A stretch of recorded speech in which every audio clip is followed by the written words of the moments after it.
Olha, gente. Olha a lua lá. O céu tá limpo, né, gente? Aí parece mais fácil a lua.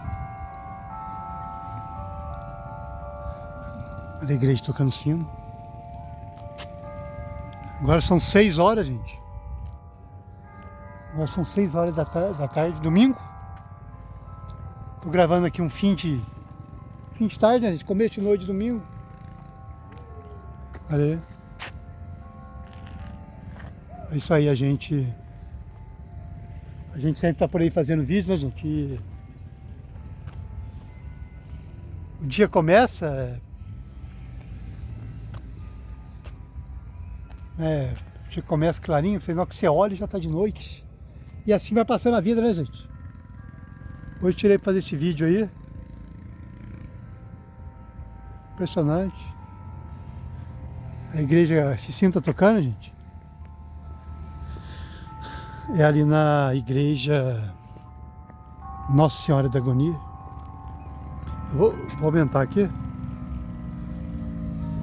para ver se vocês veem ela. É lá que tá tocando.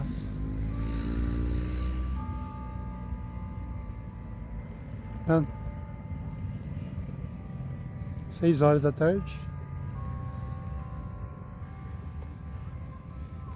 Isso aí, a gente sempre tá aí, né, gente? Igual eu sempre falo, fazendo vídeos.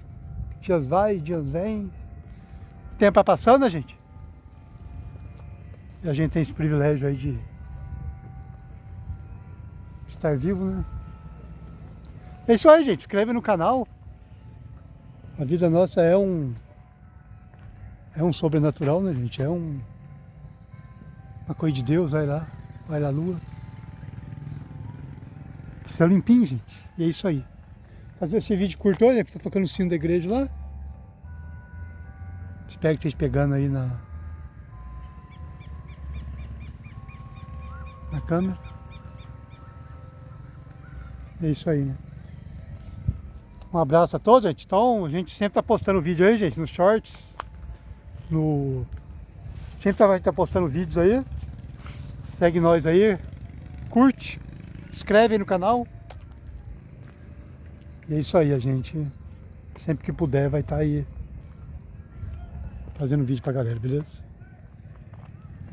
Um abraço a todos aí, gente.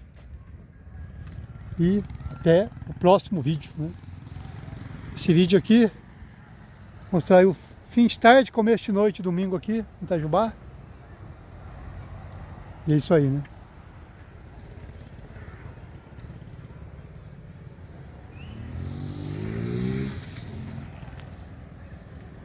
Um abraço.